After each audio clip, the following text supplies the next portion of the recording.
So regarding this question आप देखिए, इसमें हमें प्रॉफिट एंड लॉस अकाउंट दिया हुआ है। आप इसको रिकॉर्ड पहले कीजिए, फिर जाके आप इसका सोल्यूशन भी देखिए। तो हमारा जो क्वेश्चन है, इसमें सैलरी दिया है, advertisement, sundry expenses, interest on capital, इसी तरह से आगे डोनेशन भी दिया है, मिनिस्टर्स रिलीफ फंड भी दिया है, depreciation and net profit. Then ultimately we have given the business, इसने इनकम्स दिखाए हैं, ग्रॉस प्रॉफिट भी दिया है, डिविडेंड भी दिया है और इंटरेस्ट भी दिया है। इस तरह से बहुत सारी इनकम्स हैं। कुछ बिजनेस के रिलेटेड इनकम्स हैं, कुछ बिजनेस के रिलेट नहीं है। इसी तरह बहुत सारे एक्सपेंसेस यहाँ दिए गए हैं जो बिजनेस के रिलेट भी हैं और बिजनेस के रिलेट नहीं हैं। अब जो डेबिट में, जो इनमें एडमिसिबल यानी नॉट रिलेवेंट हैं, आपको पता है, उनको हम वापस ऐड करते हैं। जो क्रेडिट में है, जो बिजनेस की इनकम नहीं है, तो उसको हम वापस लेस करते हैं। लेस का ये माना हो गया, उनको हम रेलेवेंट अपने हेड में दिखाते हैं। इसी तरह से नीचे यहाँ पे दिया हुआ है एडिशनल इन्फॉर्मेशन। इसमें जो कॉर्पोरेट की बात कर रहा है, कहते हैं कि 25% कॉर्पोरेट ओन बिजनेस पर्पज़ के लिए यूज़ किया है, दूसरा किया है सेल्फ रेजिडेंस के लिए और तीसरा किया है रेजिडेंशियल पर्पज़ के लिए। इन सब बातों को कैसे डील करना है, क्या करना है, कौन सा आइटम लेना है, कौन सा नहीं लेना है, प्रोफार्मा आपके जहन में होगा। उसके साथ साथ मैं थोड़ी एक्सप्लेनेशन भी करूँगा। लेकिन इससे पहले कि हम इसका सोल्यूशन देखिए, आप इस क्वेश्चन को पहले कॉपी में रिकॉर्ड कीजिए, क्योंकि जो सोल्यूशन जब मैं दिखाऊंगा उस वक्त क्वेश्चन आपके सामने होगा, मेरे सामने होगा। स्क्रीन पे तो क्वेश्चन आएगा नहीं, स्क्रीन पे तो सीधे आंसर ही आएगा। लेकिन बेहतर ये है कि आप इस वीडियो को पहले पॉज कीजिए और क्वेश्चन उतारिए। So regarding question number 22, this is most important question. Examination point of view के लिए ये बहुत इंपॉर्टेंट है। आप इस क्वेश्चन को फिर गौर से देखिए, कितने सारे आइटम्स दिए हैं। Salary, advertisement, sundry expenses, interest on capital, fire insurance, income tax, wealth tax, house hold expenses, bad debt provision. इसमें बैड डेट भी दिया है, प्रोविजन भी दिया है। तो बैड डेट को कैसे डील करना है, प्रोविजन को कैसे डील करना है, वो हम देखेंगे। डेप्रिसिएशन दिया है, ऊपर एडजस्टेबल डेप्रिसिएशन है नहीं, तो इसको क्या करना है।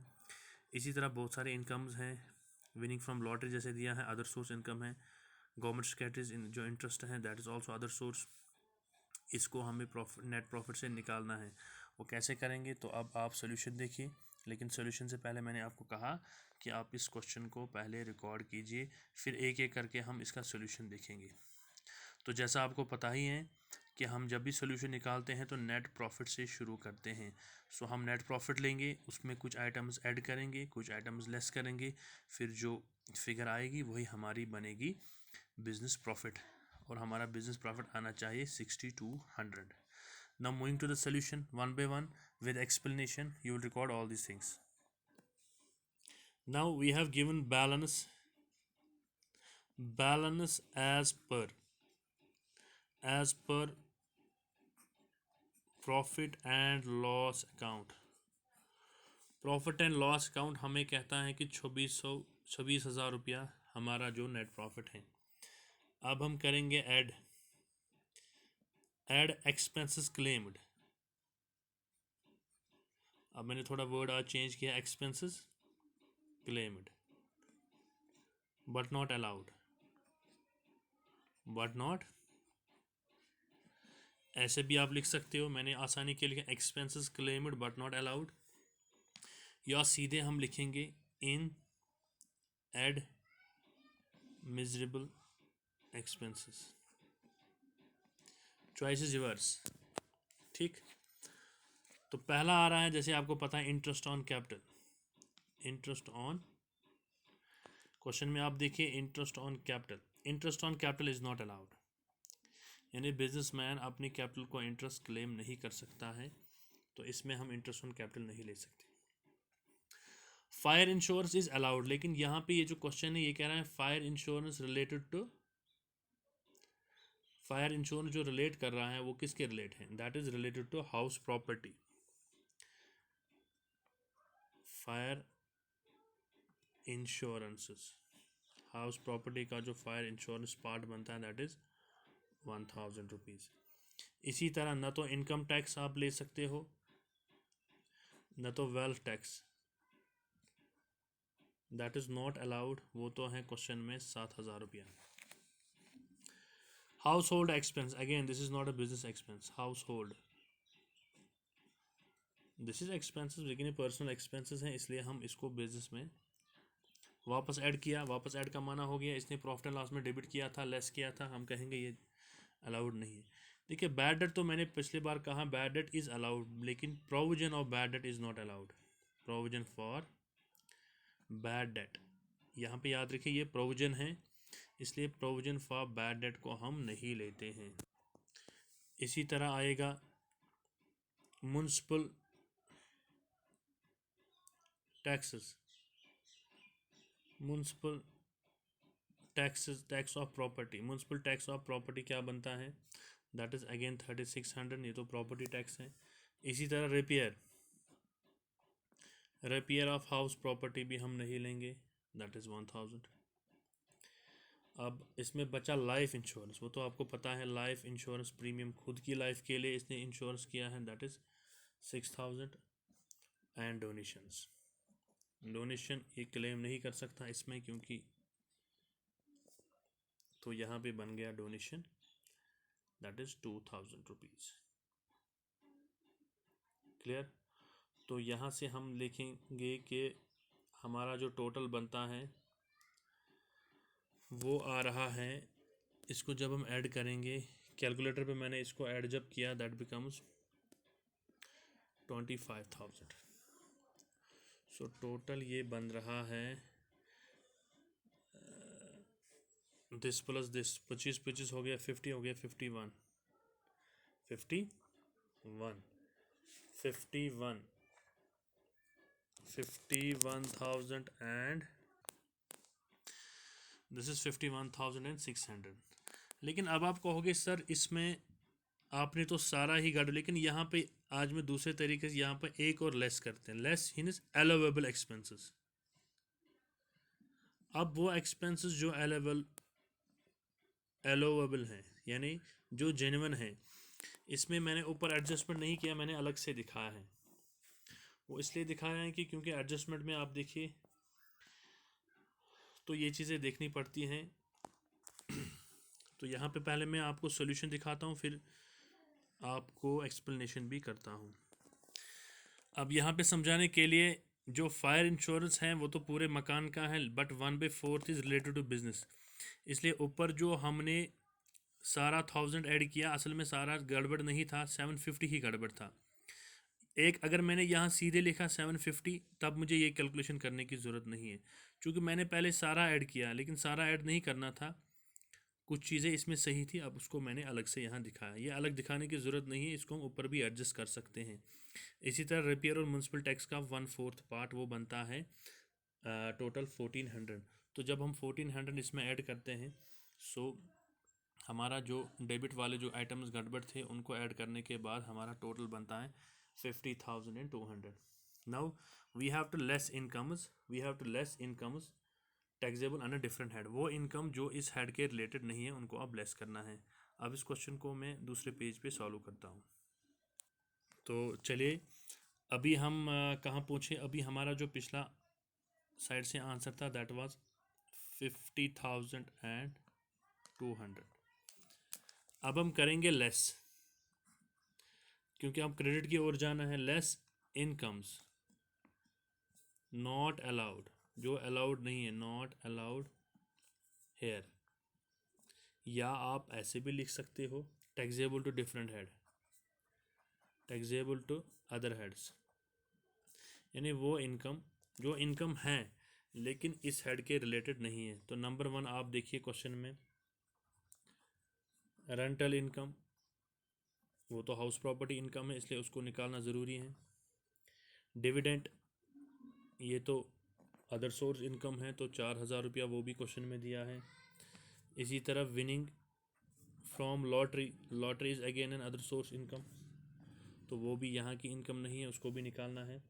इसी तरह इंटरेस्ट, इंटरेस्ट ऑन सिक्योरिटीज़, तो that is again N other source income, so उसको भी लेस करना ही करना है। इसका जब हम ऐड करेंगे ये बनता है 44,000। So now this minus this, so that is our net business income, वो बनता है हमारा 6200। अब इसको मैं और एक्सप्लेन करता हूँ आपके समझाने के लिए। देखिए यहाँ पे गौर कीजिए, ये कह रहे हैं 25%, 25% हो गया 1/4 पार्ट। अगेन दिस 25% 1/4 पार्ट, लेकिन खाली बिजनेस के लिए क्या यूज़ होता है 25%। यानी ऊपर जो मकान में अगर 1 रुपया, अगर 100 रुपया खर्चा हुआ है तो उसमें से 75 रुपीज़ तो गड़बड़ है अगर इसने डेबिट में दिखाया है। तो जो भी इसने खर्चा दिखाया है, जैसे इसने फायर इंश्योरेंस, यहाँ पे आप देखिए फायर इंश्योरेंस कितना बन रहा है फायर इंश्योरेंस कितना बन रहा है आप देखिए इस क्वेश्चन में। ये देखिए, तो कह रहा था कि 1000 is related to house property. अगर 1000 रिलेटेड टू हाउस प्रॉपर्टी हैं, लेकिन उस हाउस प्रॉपर्टी में खाली 25% ही जो हैं वो बिजनेस के रिलेट हैं, तो इसका ये माना हो गया ये 1000 सही नहीं है। चूँकि मैंने क्वेश्चन में ऊपर 1000 लिया है तो इसलिए मुझे नीचे इसका 1/4 पार्ट 250 निकालना पड़ा। हाँ, अगर मैं ऊपर खाली लिखता 750 तो मुझे नीचे कैलकुलेशन करने की ज़रूरत नहीं थी। यानी हमने इस तरह से एडिशनल इन्फॉर्मेशन को एडजस्ट किया। So regarding this question number 22। अब आइए क्वेश्चन नंबर 24, ये आप खुद कीजिए, इस क्वेश्चन को रिकॉर्ड कीजिए। देखिए क्वेश्चन नंबर 24 भी ऐसा है, लेकिन इसमें इसने trading and profit and loss को कंबाइन करके दिया है, हमें उसके साथ कुछ करना नहीं है। तो हमारा डेबिट साइड भी दिया है, हमारा क्रेडिट साइड भी दिया है। This is our additional information. अब देखिए इस क्वेश्चन को गौर से, जिस तरह हमने पिछले क्वेश्चंस किए हैं, अंडर वैल्यू ओवर वैल्यू कैसे निकालते हैं, तो वो चीज़ें यहाँ पे फिर यूज़ होगी। और जो डेप्रिसिएशन चार्ट मैंने आपको दिया है रूल्स की, उसको भी आप दिमाग में रखिए, हो सकता है वो भी ज़रूरत पड़े। So this is question number 24।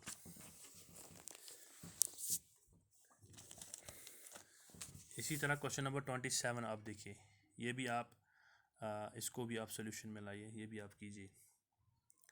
Question number 27, इसको मैं यहाँ पे आपको वीडियो पे दिखा रहा हूँ। ये देखिए, इसको भी आप लिखिए। तो इस तरह से क्वेश्चन नंबर 27 भी आपको, प्रोफार्मा को मैं आगे और दिखाता हूँ ताकि कुछ बच्चों ने अगर प्रोफार्मा मिस हो गया है तो वो भी देखें। ये देखिए आपका जो फ्लो चार्ट है, कैसे क्या करना है। Chart showing competition of profit and gains of business profession. ये देखिए कि ये बहुत सारे आइटम्स दिए हैं, हालांकि सारे आइटम्स तो क्वेश्चन में नहीं होंगे।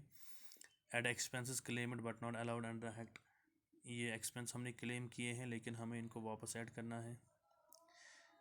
ये देखिए, आप आराम से देखिए। इसी तरह से बहुत सारे आइटम्स, हालांकि इसने बाइफरकेट करके अलग अलग किया है, हम क्वेश्चन में कंबाइन भी कर सकते हैं, तो हमारा अर्थमेटिकली उसमें कोई एरर नहीं होगा। इसी तरह रिसिप्ट एंड पेमेंट, अगर हम प्रोफेशन की बात करते हैं, ये वाले आइटम्स जो हैं, कौन से आइटम्स आपको ऐड करने हैं, कौन से आइटम्स आपको less, this is proforma.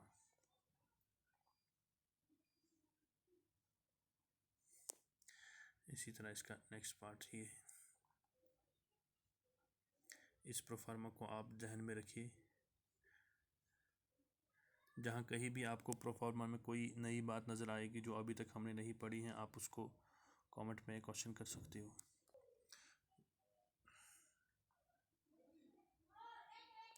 Illustration number 13 को नज़र रखिए। ये देखिए प्रोफेशनल रिसीट्स, इसने अलग से इसने ऐड और लेस करके नहीं किया है, इसे सीधे ही जो प्रोफेशनल इनकम है, जैसे visiting fee, consultation fee, sales of medicine, ये तो प्रोफेशनल इनकम इसकी बन गई। इसी तरह से एक्सपेंसेस इसने सारे कुछ लिए हैं, और इसमें डेप्रिसिएशन रूल जो परसों मैंने आपको दिया उसको यूज़ किया है।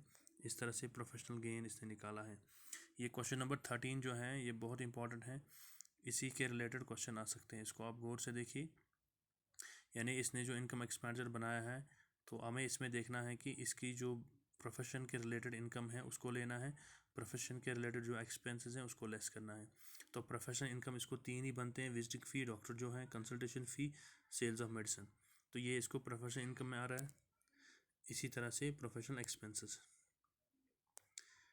टेलीफोन एक्सपेंसेस, यानी टेलीफोन एक्सपेंसेस को 60% इसने क्यों लिया है, क्योंकि वहाँ पे लिखा है कि ये जो टेलीफोन एक्सपेंसेस हैं अंडर टेबल गिवन, इसमें 60% लेना है। इसी तरह से depreciation of X ray, motor car वगैरह क्या क्या लिया है, इस सब को आप देखिए। इस क्वेश्चन में भी अगर किसी को कोई डिफ़िकल्टी होगी वो भी कह सकता है। इस तरह से ये 2-4 जो क्वेश्चन है इसको आप कॉपी कीजिए, कॉपी रिकॉर्ड कीजिए, फिर इसमें सोचिए, और जहाँ कहीं भी आपको डिफ़िकल्टी नज़र आएगी तो आप कमेंट में कर सकते हो। तो इस तरह से हमारा ये एक और क्वेश्चंस बन गए एक बैंक जो हमने अभी तक डिस्कस किया है। इसको मैं आपकी आसानी के लिए सीधे यहाँ पे लाता हूँ।